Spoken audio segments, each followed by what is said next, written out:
A paz e a graça de nosso Senhor Jesus Cristo seja com todos meus amados irmãos e irmãs. Mais uma vez na presença do Senhor, mais uma vez vamos cultuar a Deus nesses pouquíssimos minutos que aqui nós temos. Eu queria iniciar já, no início já desse momento que nós teremos com o Senhor, te convidando para orar, pedindo que o nosso Senhor venha nos abençoar, que nessa noite, nesse domingo em especial, Deus venha derramar sua graça sobre as nossas vidas. Nós não somos merecedores da graça dele, da sua misericórdia, mas ainda assim ele nos concede. Então eu queria te convidar a orar, queria te convidar a convocar as pessoas que podem nesse momento ouvir e assistir este culto com você. E nós orarmos juntos agora, para que Deus abra o nosso entendimento, para que Deus abra o nosso coração e para que Deus fale profundamente na nossa alma, se assim o Senhor desejar. Oremos ao Senhor.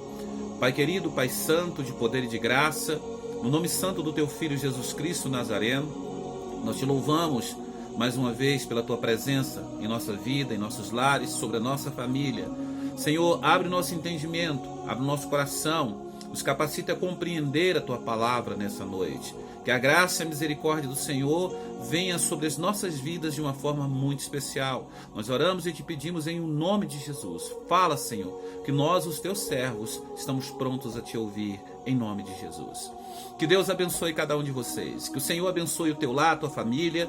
Que o Senhor abençoe a tua vida em nome de Jesus. Eu saúdo a cada um de vocês que estão agora nos ouvindo na paz e na graça do Senhor. Saúdo os meus irmãos da Igreja Manancial da Graça com a paz de nosso Senhor Jesus Cristo. Que Jesus possa entrar na sua casa, abençoar o seu lar, a sua família, de uma forma generosa, especial e maravilhosa, como Ele é maravilhoso. Tá bom, amados? Então eu queria, nessa noite, ler um texto, iniciar com um texto bíblico e meditar acerca desse texto em especial. Queria que você abrisse a sua Bíblia no Evangelho de São Marcos, no capítulo de número 14. Abra a sua Bíblia no Evangelho de São Marcos, no capítulo de número 14, para nós meditarmos na palavra do Senhor, em nome do Senhor Jesus Cristo, tá bom?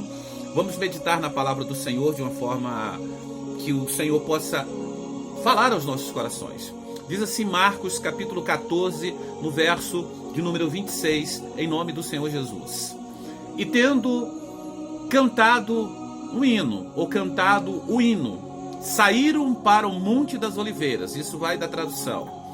Disse-lhes Jesus: todos vós, esta noite, vos escandalizareis em mim, porque está escrito: ferirei o pastor, e as ovelhas se dispersarão. Mas depois que eu houver ressuscitado, irei adiante de vós para a Galileia. Então, na realidade, Jesus estava falando aqui aos discípulos, logo após ter ministrado a Santa Ceia. É muito interessante esse texto. O verso de número 29 diz assim: e disse-lhe Pedro: ainda que todos se escandalizem, nunca porém eu, Senhor.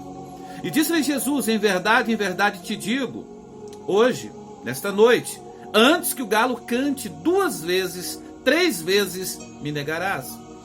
Mas ele disse com mais veemência: ainda que me seja necessário morrer contigo, de modo nenhum te negarei. E da mesma maneira diziam todos também. Então, esse é o texto que nós acabamos de ler, esse é o texto que nós acabamos de mencionar. Pai, fala conosco através da tua palavra, em nome de Jesus. Eu quero enfatizar o primeiro verso aqui que nós lemos, que é o verso de número 26. O verso de número 26, ele é bem interessante, porque ele diz assim: e tendo cantado o hino, saíram para o Monte das Oliveiras. E depois vem, disse Jesus: todos vós essa noite vos escandalizareis em mim, porque está escrito: ferirei o pastor e as ovelhas se dispersarão. Jesus estava caminhando agora para o seu martírio, para a sua morte. Jesus sabia daquele momento. Jesus tinha acabado de ministrar a Santa Ceia. Jesus tinha acabado de ser traído por Judas, ou seja, Judas estava a caminho da traição para entregar Jesus. Jesus sabia de tudo isso, já tinha falado com os discípulos. Jesus sabia de tudo que lhe aguardava. Mas o que me chama a atenção aqui no verso de número 26 é que eles cantaram um hino. e saíram para o Monte das Oliveiras, e posteriormente, depois do Monte das Oliveiras ali, Jesus iria para o Getsemane. É bem interessante a gente meditar nisso, porque me vem a pergunta: como uma pessoa que está passando por tanto sofrimento, por tanta dor, por traição, que vai agora enfrentar a própria morte, que sabe que o seu destino está traçado, que está enfrentando a dor, ainda tem forças para cantar um hino, para louvar a Deus? Isso me reporta lá o próprio Jó, quando ele perde tudo, e ele então glorifica a Deus, quando ele diz: nu eu vim, e nu eu tornarei. Nu eu saí do ventre de minha mãe, e nu eu tornarei. Bendito seja o Senhor. E Jó não pecou contra Deus, pelo contrário, Jó glorificou a Deus. Aí eu me reporto também lá em Atos, no capítulo de número 16, no verso de número 23, aonde Paulo e Silas estavam fazendo a obra do Senhor, pregando a palavra, e ali eles pregaram a palavra contra coisas que estavam acontecendo. E ali havia até uma mulher que tinha um espírito de adivinhação naquele lugar e tudo tal. Paulo pregou a palavra ali, anunciou a palavra naquele lugar. O verso de número 23 diz: depois de serem severamente, Paulo foi preso, mas Silas, depois de serem severamente açoitados, foram lançados na prisão. O carcereiro recebeu instrução para vigiá-los com cuidado. O verso de número 24 diz assim, de Atos 16: tendo recebido tais ordens, ele os lançou no cárcere interior e lhes prendeu os pés no tronco. Verso 25: por volta da meia-noite, Paulo e Silas estavam orando e cantando hinos a Deus, e os outros presos os ouviam. É inexplicável isso aqui que acontece. Só Deus pode dar força para um homem, para uma mulher, para um ser humano que está vivendo numa situação tão degradante, tão opressora, onde ele está sofrendo, está preso pelo tronco. No caso lá de Jesus Cristo, foi traído, sabia que estava agora caminhando para a morte. O inocente estava carregando sobre os seus ombros agora todo o peso do pecado da humanidade. Ainda assim ele tem forças para cantar hinos de louvor a Deus. Mesmo aqui Paulo e Silas. E essa pergunta ecoa no nosso coração: como esses homens, essas pessoas conseguiram encontrar forças para louvar ao Senhor em meio a tanta tribulação, a tanta dor, a tanto sofrimento? Que Deus é esse? Que Deus é esse que dá forças inexplicáveis para que nós, seus servos, em meio a tanto sofrimento, a tanta dor, venhamos adorá-lo ainda assim? É um Deus inconfundível, é um Deus maravilhoso, é um Deus que habita no coração daquele que abre a sua alma para ele. Paulo e Silas está aqui preso pelos tornozelos no tronco, foram chicoteados, humilhados, porque estavam fazendo a obra do Senhor. E no entanto, à meia-noite, eles cantam hinos de louvor a Deus. À meia-noite eles adoram a Deus. À meia-noite eles glorificam a Deus. O mesmo aconteceu com Jesus. Antes de ir para o Getsemane, ainda no Monte das Oliveiras, a caminho do Monte das Oliveiras, cantaram um hino após a ceia, sabendo de tudo que iria lhe acontecer, sabendo de todo o sofrimento que viria sobre ele, de todo o sofrimento. O Salmo de número 119, no verso de número 62, diz assim, o salmista fala: à meia-noite me levantarei para te agradecer por causa dos teus justos juízos. O sentido da palavra meia-noite aqui é o momento de silêncio onde você não obtém ajuda de ninguém. É como se você andasse por aí à procura de ajuda. Porque a meia-noite, do contexto histórico aqui, é onde ninguém mais estava na rua. A meia-noite aqui representa onde você está basicamente sozinho, é só você e Deus. Então o salmista diz: à meia-noite me levantarei para te agradecer. Em meio às lutas, eu me levantarei para te agradecer, por causa dos teus justos juízos. Então ele está falando aqui sobre isso. No Salmo 119, no verso 55, ele diz: lembrei-me do teu nome, ó Senhor, durante a noite, durante a dor, durante o sofrimento, e cumpri a tua lei. Então, sempre aqui que ele está falando, no sentido da noite, no sentido da meia-noite, conforme lá no capítulo de número 25 do Evangelho de São Mateus, no verso 6, diz: mas à meia-noite ouviu-se um grito, ou ouve-se um grito. O noivo, o noivo, a expressão de susto, né? A expressão de surpresa. O noivo está voltando. À meia-noite, a hora em que ninguém espera. À meia-noite, a hora da angústia, da dor. A meia-noite representa a hora que você está passando pela luta e às vezes você acha que todos te abandonaram, inclusive a tua alma, às vezes os teus sentimentos tentam te trair dizendo que até mesmo Deus te abandonou. Mas aí entra o homem e a mulher que serve a Deus, que confia em Deus, que adora a Deus, que mesmo à meia-noite, que mesmo em meia luta, que mesmo em meio sofrimento, adora a Deus, canta hinos de louvores a Deus. Quando Tiago fala lá, diz: se está alguém contente entre vós, cante louvores. Triste, né? Ora ao Senhor, chore. Aqui eles cantam louvores enquanto há tristeza, porque a tristeza era em volta deles, era uma tristeza exterior, mas interiormente falando, havia uma alegria constante pela presença do nosso Deus. E é isso que eu quero que você entenda. O Salmo de número 50, no verso 15 diz: invoca-me no dia da angústia e eu te livrarei, e tu me glorificarás. O 72, verso 2 diz: no dia da minha angústia busquei ao Senhor. Minha dor correu de noite e não cessou. Minha alma se recusou a ser consolada.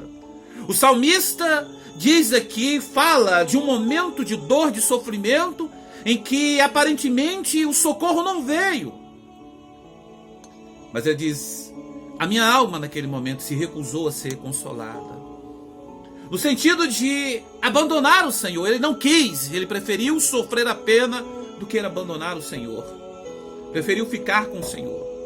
O Salmo 91, verso 15 diz: ele me invocará e eu lhe responderei. Estarei com ele em dificuldades. Eu vou entregá-lo e honrá-lo. Então esse texto, ou esses textos, retrata justamente esse amor de Deus por nós e ao mesmo tempo a nossa reverência, a nossa adoração a Ele. Ele que tudo pode. Ele que pode todas as coisas.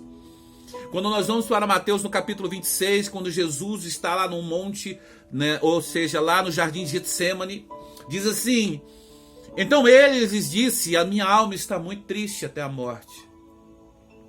Ficai aqui e vigiai comigo. E ele foi um pouco mais longe. E ali ele orava, diz a Bíblia, dizendo: ó meu Deus, se possível, deixa esse cálice passar de mim. Contudo, não seja como eu quero, mas como o Senhor quer. Como o Senhor quer. A Bíblia diz que ele estava agonizando e ele orou mais sinceramente. E o seu suor chegou ao ponto de se tornar em grandes gotas de sangue, ao ponto de cair ao chão. Nós temos que parar para refletir sobre essas coisas, sobre tudo que está escrito, sobre a palavra do Senhor, sobre o contexto em que nós vivemos, sobre tudo que a palavra tem dito. A palavra que nós lemos aqui em Marcos, no capítulo de número 14, a partir do verso 26, quando aqui nesse texto diz, especialmente no verso 29, que Pedro ainda disse: ainda que todos, Senhor, se escandalizem, nunca eu me escandalizarei. Jesus falou no verso 29, melhor, no verso 28, mas depois que eu houver ressuscitado, irei adiante de vós para Galiléia. E disse Pedro, ainda que todos se escandalizem. Eu nunca, porém eu, Senhor, porém eu nunca me escandalizarei. Disse Jesus, em verdade te digo que hoje, Pedro, antes que o galo cante, Marcos fala 2 vezes, outros falando que o galo cante 3 vezes, me negará. É bem interessante isso, porque Pedro, assim como os demais, bateu no peito e disse, jamais, Senhor, vou te negar. Quantas vezes nós batemos no peito e falei, eu sou servo do Senhor. Pode vir a luta, pode vir a dor, pode vir o que for, que eu estaria ali firme e constante na presença do Senhor. E muitas vezes isso não acontece. Quando vem o sofrimento, quando vem a dor, nós sentimos vergonha porque não conseguimos glorificar a Deus em meio à dor. Muitas vezes até nos lamentamos. Nós precisamos parar e refletir sobre o que é servir a Deus, sobre esse momento que nós estamos vivendo. É possível glorificar a Deus em meio ao sofrimento? A Bíblia diz que sim. A história diz que sim. A história diz que sim. Ontem nós falamos de Dietrich Bonhoeffer, um servo de Deus, um pastor abençoado da época de Hitler, que caminhando para a morte, ali um médico retrata, como nós falamos ontem, diz que nunca viu, né, um homem na hora da sua morte se prostrar ao chão de joelhos e fazer uma oração tão submissa e aceitar o que estava sendo preparado para ele, a própria morte, ele sendo inocente. Ele nunca viu isso. Aquele médico retrata isso falando que nunca viu tal coisa acontecendo. Um homem sem resmungar, sem murmurar, sem se lamentar, mas aceitar de bom grado e ainda assim glorificar a Deus. Então é isso que nós precisamos pensar, é isso que nós precisamos raciocinar. Que tipo de servos nós somos? Que tipo de adoração é a nossa? Que tipo de Deus que nós servimos? Esse Deus é um Deus real. Hoje, domingo, hoje é o dia do Senhor, intitulado pelo cristianismo.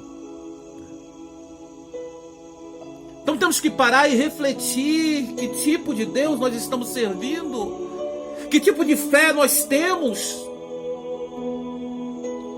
Ainda que eu ande pelo vale da sombra da morte, Senhor, eu não vou temer, porque Tu estás comigo. A Tua vara, Teu cajado me consola. Quando nós vamos lá em Êxodo, no capítulo 20, acerca dos 10 mandamentos, você vai observar que nos 10 mandamentos tem 11 vezes a palavra não. Deus dizendo não. Não matarás, não furtarás, não dirás falsos testemunhos e assim por diante. Por diversas vezes Deus fala não. Mas você não precisa de muitos sims para servir a Deus e para glorificar em meio à luta, em meio à dor. Basta apenas um sim. Eis que eu estou contigo. Sim, eu estou contigo por todo o caminho.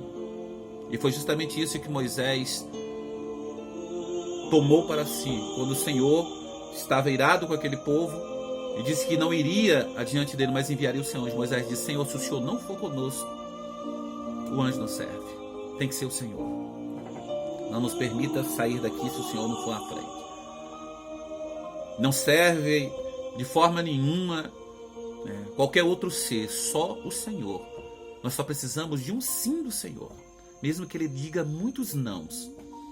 Não a minha oração, não as coisas que eu quero, não a isso, não aquilo, mas o sim de Deus para mim e para você é o suficiente. É isso que nós precisamos. O sim de Deus. Sim, eis que eu estou contigo por todo o caminho. Sim, eis que eu estou contigo, ainda que você ande pelo vale da sombra da morte.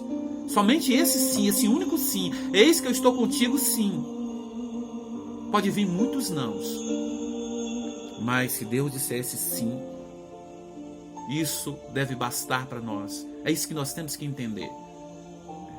Louvar a Deus em meio à dor. Louvar a Deus, cantar louvores apesar da dor. Apesar da dor. Porque Ele é real. E Ele habita no meio dos louvores. Então, é parar e refletir e pensar. É ser intenso com Deus, é ser constante para com esse Deus. Então temos que parar, queridos. Abrir o nosso entendimento e o nosso coração.